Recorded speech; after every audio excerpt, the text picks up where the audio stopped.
Welcome back to the channel. Please like and subscribe. This is a shower remodel that we are doing. As you can tell, this is how they mounted the shower door. It is not very well. They used some 2x4s and just attached it with some pin nails and glue. So we are redoing this and turning into a custom tile shower pan and shower walls. So follow along, stay tuned. It's a great transformation about what can happen in a shower remodel. Here's the pin nails and glue that they used. It's definitely not very professional. Got the Promes square. This is the 2-footer cutting a shower pan, so this works really good. Square off of this edge, square off the other. KBRS shower pan, so I find the middle of the drain body, both directions. This is the middle and this is the middle, and then I go off and make my marks. This is the nice thing about getting overage. This is a stock pan, but they send out overage of it, so we have a truss right here, so I'm able to push the drain out farther, so I miss that truss because you can't cut that. So this is the benefit of having extra beyond the drain body. I know some manufacturers only have like 4 or 5 inches max, and that's what it gets sent out, but this is a benefit. So I have my marks to cut it down and cut it down there, but this is a big bonus of having KBRS system. Didn't record much today, just got after it. This is the old fiberglass 5-foot unit, so that's all removed. Took the shower pan out, the drain, original drain's there. Plumbers are coming tomorrow to move it here for the lineal drain. This is what I mentioned about having that extra foot or so on the KBRS pans. There's a floor truss right here, and if I were to go over farther, it'd be too close to the wall. It'd be like 1 inch, and that's too close for their specs, so I was able to push it out, and the drain will line up right in the middle there. They can just strap it right to that truss, which is nice. So but this is the advantage of it. Obviously it all slopes there, and then this back slopes. I'll put my curve in here, and I'm limited to the edge that I'm here. This is the edge. You can see there's a 45 on there, so I can't go past that. So I'll put a piece of sluter there, and then a piece of sluter there as well. I'll just waterproof this here. No need to cut up there.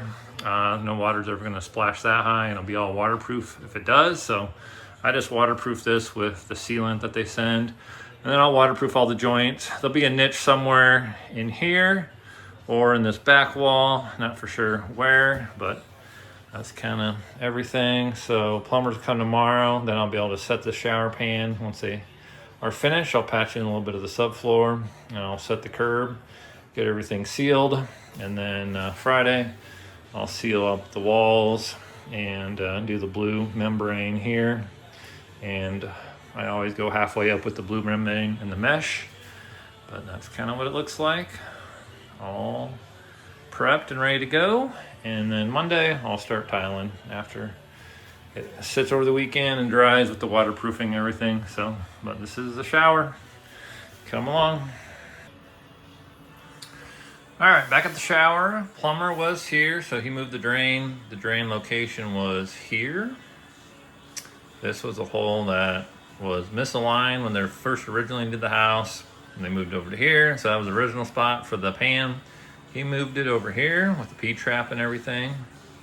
And then I patched in the floor where I cut the trench out for him. Patch there, patch there.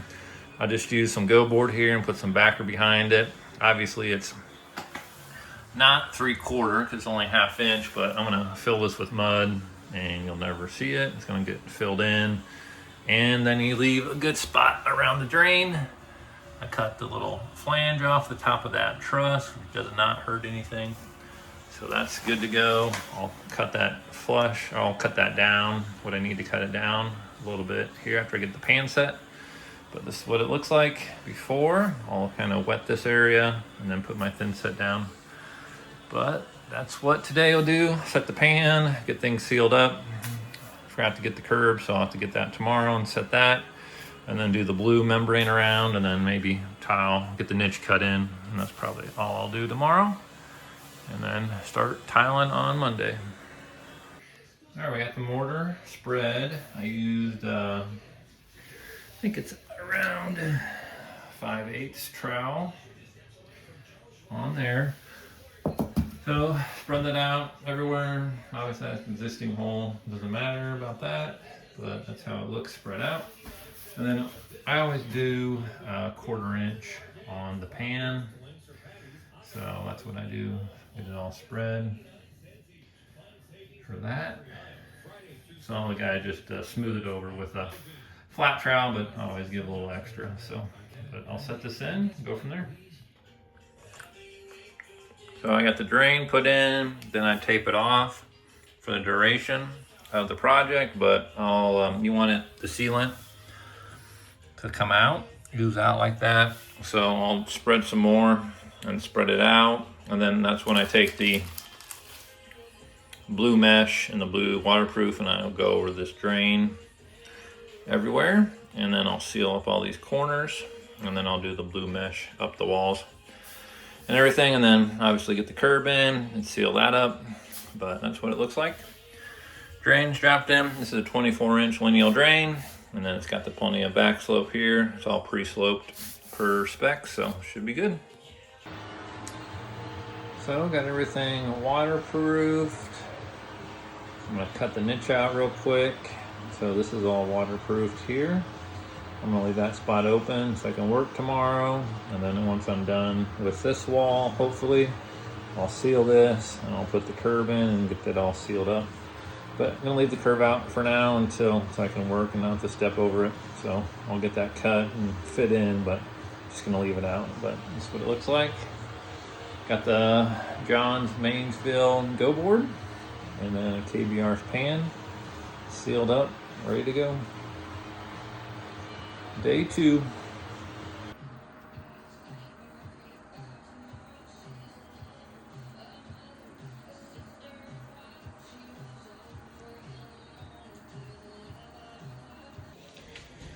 If you have the gang clips from Crown Tools, one thing they can do, you can stage all your clips after you get some in. Obviously, I gotta do some cuts and layouts, but once you have these in, I just slip this one in and just hold it in place for when you grab it and put it up there. So don't know if anybody knew that or that's what it's made for, but it's a little storage shelf until you gotta use those clips. So I'm laying out the shower pan. These are the 3 extras I have. This is for the niche. And you have a straight edge. It's a 2-inch piece of foam. This is how I started doing it a long time ago, but it's 2-inch foam, got a straight edge there. So that's the edge of the niche. And the shower pan, we'll just say this is the curb, so to speak. So you got a straight edge here. And that's the back wall of the tile, or the shower wall. And then with these, I tape all the seams. Wherever the template goes, I tape it all off so it all sticks together so they don't shift. When you cut it, if you cut it without taping it, they might shift over a little bit. So I tape it to the foam, I tape all around it, you'll see that process. And then on these, you have to stagger it to make it hidden. If you have it, you know, all lined up, you might see the seam here. You might have that book match where you kind of see everything. So the best thing to do is to stagger it halfway in. And then these are the pebbles, obviously. And then stagger every other row, so then you won't be able to see it as much. Obviously, if you look real hard, you can kind of see it right there, barely. But that's how that's laid out. And then once I do the template for the shower pan, I'll lay that down on here, then I'll tape everything off real good, and I'll just cut it with the grinder. It just seems easier to cut it with the grinder than taking these up individually and trying to cut them. So I always cut this kind of tile. If it's bigger, 2x2 or something bigger than this, pennies, then I'll do the wet saw, but here I'll just use the grinder. So this is what we do, or what I do for the template. This is the niche. So that's my niche template. I have a 1/16 inch gap. So when I cut this, I will cut inside with the black marker, because with the marker thickness around the template and everything, I'll cut inside that line. And the same here, that gives me about an 1/8 inch grout joint around. And that's the nice thing about the template. As you can tell, I taped off a lot of it so it doesn't move. And those are full sheets in here, obviously, some of them are.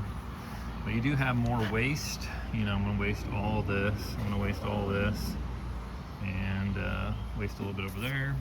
So you always order extra when you do the template, I believe, because I think you always have more waste when you do the template. There's the drain, so I got that marked out, and everything else should be good.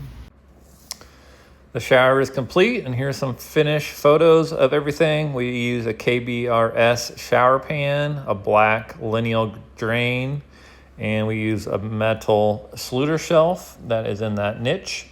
But everything turned out great. We caulked everything in on the corners, and the plumbers came back and installed the shower trim kit. And this one is complete, minus the shower door, which is coming soon. Here's some photos of before the finished process. Thanks again, like and subscribe.